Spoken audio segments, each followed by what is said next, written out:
Well, we're back with Mormon scripture explorations and continuing on with our examination of 1st Nephi chapter 4.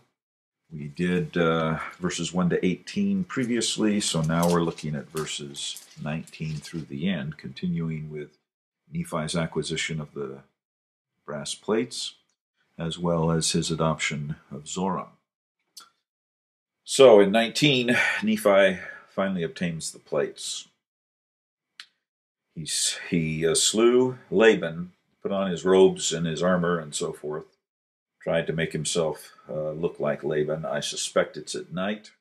And he goes to the treasury of Laban. Now notice he more or less knows where that is. Maybe he's led by the Spirit, but it might be a public building. If Laban, as I suspect, is some type of commander, it's probably a public building. And there he meets the servant of Laban. His name is Zoram. Now, Zoram has not been identified as an ancient Near Eastern name or Hebrew name. The term in Hebrew means something like flowing water or heavy rains or something along those lines. This Laban is described as a servant, which means a slave, and he has a key. Let's first take a look at this slave idea. The term servant in the King James translation in both Greek and Hebrew translates the term slave. Ebed in Hebrew and doulos in Greek. There were servants in the sense of paid help, paid hired hands, but slavery was a very common phenomenon in the ancient Near East and in the time of Jesus, and the term simply means slave. So it's somewhat distorted in the translation from the King James Version. But Zoram was a slave, which meant he probably is a non-Israelite. That is to say, the Hebrews could enslave other Hebrews or Jews in certain circumstances, but generally speaking, Jews would not enslave other Jews, they would enslave non-Jews. And so it's likely Zoram is not a Jew. He has a key. Now, the key in Hebrew is maptech, which means literally the thing that opens, or not the door that opens, but the thing that allows you to open. So an opener, an opening device, something along those lines. It's mentioned in several different passages in the Old Testament, indicating that there were keys in antiquity, and I gave you a reference to the standard Hebrew Aramaic lexicon to that. So this servant is there, probably waiting for his master. He's got keys, and Laban says, well, let's go to the treasury, Nephi says in the voice of Laban, let's go to the treasury, get the plates. In the context, they speak about the elders of the Jews. This would have been essentially the Jewish Senate. These were the elites, aristocratic priests, high priest, maybe the royal family would be represented. This would be some type of civic council of Jerusalem that Laban had been meeting. Now, before we go on with this, back to the idea of keys, here's some examples of ancient keys from the Roman period. So this is a few hundred years after the time of Lehi, and you can see more or less what they look like.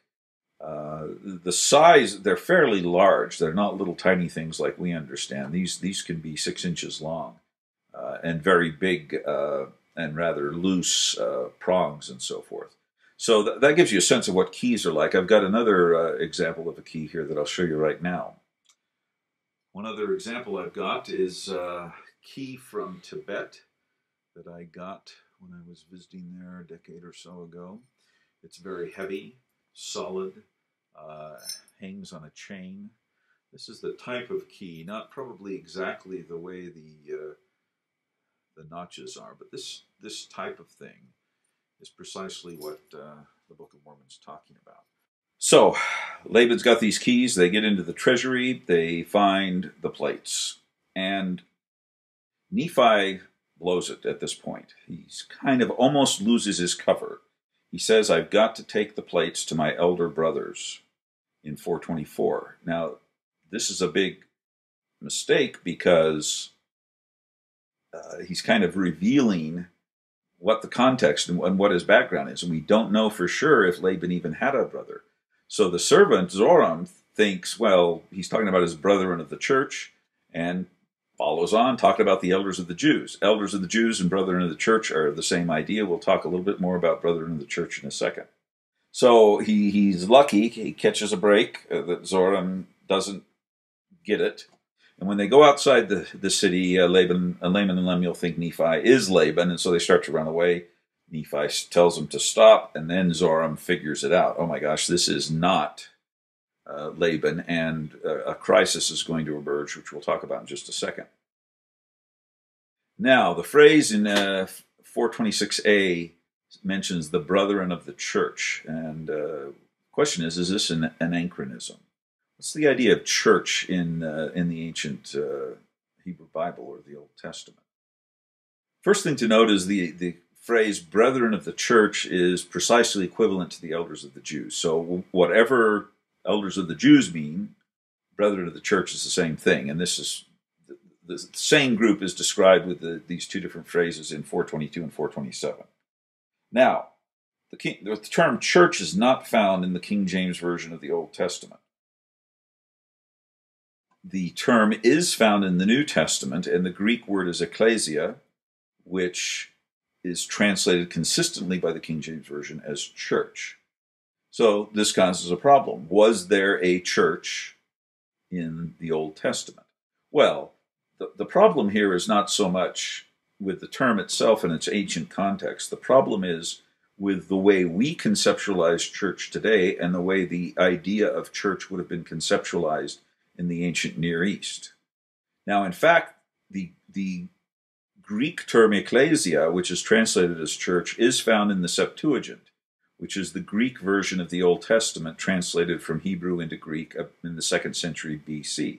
This is found in a number of passages, and its meaning is assembly. And in fact, that's really what ekklesia means. It means an assembly, a congregation, or a community. So in fact, the idea of an assembly is found in the Hebrew Bible, but it's never translated in the King James English as church.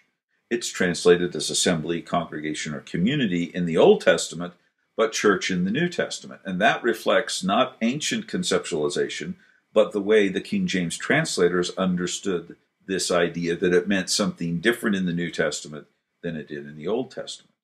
So the problem is not really with the use of the term, which is perfectly legitimate ancient Jewish concept, meaning simply assembly, congregation, or community. The problem is in that the King James people conceptualized church as something different than assembly. So the Greek translates ekklesia for the Hebrew kahal, which simply means assembly, community, group even. It can be a military unit, like a company or something like that. So kahal was a fairly common Hebrew word. It just meant a group or a assembly of people. And the brethren of the assembly are the elders of the Jews. This is this kahal, this group. You could call it the city council or something like that, or the Senate in a Latinate conceptualization. So it's really not an anachronism, but it is seems problematic because of the way the King James doesn't consistently translate these terms in the King James Bible. Now, just going to indulge in a little bit of speculation at this point before we conclude the chapter here. The question is Laban seems to be a commander of the guard of some type. That is to say, he might be a commander of a gate guard, or maybe a commander of a guard of the treasury, or the palace, or maybe the temple. Now, this is pretty clear from if you tally up all the information we have about Laban. First of all, he's clearly a military commander. He is wearing sword and armor. Now, average people did not own swords and armor to begin with. And number two, they didn't wear them around all the time. They wore them during wartime, those that had swords and armor. So the fact that he's wearing swords and armor means he's on duty in some way. That is, he is performing his official duties as the commander of the guard. Otherwise, he wouldn't be wearing sword and armor. So that, again, points in this direction. Now, he has the plates, and it's not clear if the plates are part of his official function or if they're something he has in his own aristocratic family tradition. 1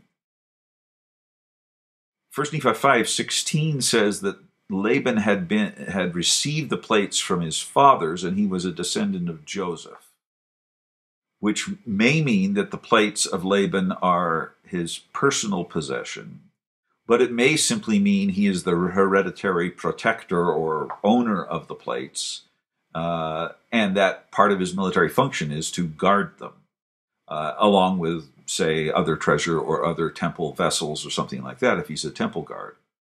He also has a treasury with a key, which is a highly aristocratic, if not absolutely elite, phenomenon. And he knows the elders of the Jews. These elders of the Jews are an aristocratic group. The fact that Laban knows them means he's an important man. So all of these things combined together make it fairly clear that Laban is a commander of a guard unit of some sort. Might be gates, might be palace, might be temple, might be treasury, or some combination thereof. One thing, I lean towards the temple a little bit in the sense that the plates would have been kept in the temple treasury, and copies of scripture and things like that were kept at the temple. We know that from a number of different sources. So if the treasury was the temple treasury, that would make sense why they'd have a copy of the scriptures there. On the other hand, the temple guard tended to be composed of Levites, and the Book of Mormon tells us that Laban is of Joseph in 5:16. Now, it's possible, of course, that the commander of the guard could be of a different tribe, but the Levites kind of were assigned the responsibility of guarding the temple. Anyway, it's fairly clear he's a military commander of some sort and an important person in the city. There's another speculation that I'd like to indulge in. You can, ignore these speculations.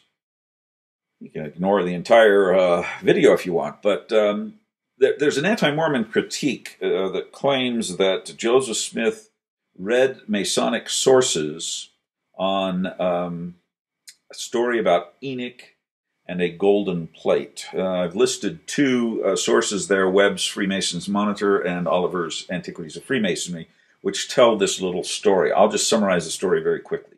The story is that Enoch had made a triangular gold plate. Notice it's not square or it's not golden plates. It's one plate. It's triangular. He embeds it with precious stones, and he writes on it one thing, the name of the Lord. That is Yahweh, or what's called the Tetragrammaton, or the Shem HaMephorash. I mean, there's lots of different names for it. It's this secret name of the Lord that only the high priest are supposed to know. Now, Enoch wrote it on there to preserve it because he had kind of prophetic foreknowledge of the flood. He then builds a underground stone temple with all sorts of arches and doors, and there's iron rings in the doors and all sorts of things like that. It's kind of elaborate description, and it's built in Mount Moriah, and it is built where the temple will eventually be built. That is, this is an underground chamber, a proto-temple on top of which 1,000 or 2,000 years later, Solomon's temple is going to be built. And that golden plate was preserved there and then eventually discovered by Solomon and so forth. I mean, there's other things they say about it. Now, what anti-Mormons have claimed in the past is that Joseph Smith somehow read this or heard this story and then converted this into, well, I'm going to have golden plates in my story. Okay, that's the claim. It's a source for Joseph's idea of the golden plates. Now, of course, the stories are completely different. Enoch's not mentioned in the Book of Mormon. The temple's not, the plates in the temple aren't mentioned. Doesn't have the name of the Lord on it. It's a pile of gold plates with scriptures on it. All sorts of differences, but that's the claim. Okay, let's assume for a second if that was true, and Joseph Smith is just making up the Book of Mormon. The story of Laban and the brass plates is the ideal moment for this idea to manifest itself. That is, why doesn't Joseph Smith say, okay, Nephi needs these plates, and there's this secret chamber under the temple, and the Lord shows him how to get in there, and he gets the plates, and he sees the plate of Enoch, and he gets these plates that are hidden in there, these scriptural plates, and he comes out. Why this story of Laban? Why just this ordinary stuff? So if Joseph Smith read this and knew this story and was influenced by it, the story of Nephi in Jerusalem obtaining plates could have easily been turned into finding this underground chamber of Enoch with the gold plate and everything else. Nothing occurs like that. So the similarities to me are fairly vague, and the fact that, at this opportune moment, Joseph completely ignores all of this stuff that you find in the Freemasonry sources indicates to me there's probably no connection. Okay, let's conclude the story now. Nephi adopts Zoram. They've got a crisis now because to stop his brothers from fleeing, Nephi has to reveal that he's not Laban. But that, of course, panics Zoram, who tries to take off, and Nephi grabs him and tackles him. Now, the simple solution to this is to slay Zoram, just like he slayed Laban. But Nephi doesn't want to do this. It shows you it shows you the fact that he really objected to slaying Laban, that it was a serious moral issue for him. Because, simple thing to do, take the sword, stab Laban, off you go, no problem. Instead, he tries to save Laban's life by this kind of convoluted process. First of all, Nephi swears an oath, and notice the importance of oaths here. Oaths in antiquity were extraordinarily serious and important things, especially when you swear by the Lord. You're essentially calling down a curse upon yourself if you break that oath. And throughout the Book of Mormon, the ancient concepts of oaths as sacred and inviolable is everywhere. That's, of course, opposed to what we've got today with politicians lying constantly and, all sorts of, you have to write all these massive contracts, and businessmen take every chance they get to break them and things like this. So, Nephi swearing an oath is very typical of ancient conceptualization of these things. The oath he swears is, if you'll hearken to me, and that means to listen and obey. The term in Hebrew, there's no distinction between listening and obeying. It just means you'll do what I say. If you hearken to me, he'll be a free man. Now notice here, it's clear that Zoram is a slave. Because to say you're going to be a free man if you do what I say doesn't make any sense if he's already a free man, just a servant. So he is clearly a slave. And Nephi says, I'm going to set you free. You do what I say, and I'll set you free. That is, I'm not going to kill you. In fact, I'm going to liberate you from slavery. And what does he require him to do? Go down with us into the wilderness. So go with us. Don't go back to Jerusalem, because if he goes back to Jerusalem, he can spill the beans. Everybody can start chasing Lehi and Nephi again. So he's got to leave Jerusalem. And Nephi also says, well, God has told us to do this, so you'll be doing the will of God if you do this. And then Nephi says, thou shalt have place with us. That is a formal way of adopting him into the family. To have a place with Nephi means you have a place in the family. So Zoram then makes a counter oath and says, I'll tarry with you, Nephi, meaning I'll accept this place with you. And so it's a formal adoption into the family. There's all sorts of complex ways that Middle Eastern societies did these types of adoptions. In the Arabian Bedouin cultures, it's called becoming a mawla, or a client of someone. And very interesting ways that played out in the Islamic conquest. But for right now, just note that this phenomenon of oath-taking and formal adoption, very Middle Eastern, and it fits right in with the context of what's going on here. So notice Nephi says explicitly in 436 that he needs Zoram to tarry with them, that is, go with them out in the wilderness, so the Jews can't learn about their flight. That is, he wants to save Zoram's life, but he's got to leave Jerusalem. So Zoram agrees, okay, I'll be free, I'm adopted into a family, my status is greatly improved, the alternative is to die, I'm off with Nephi. So he follows them along.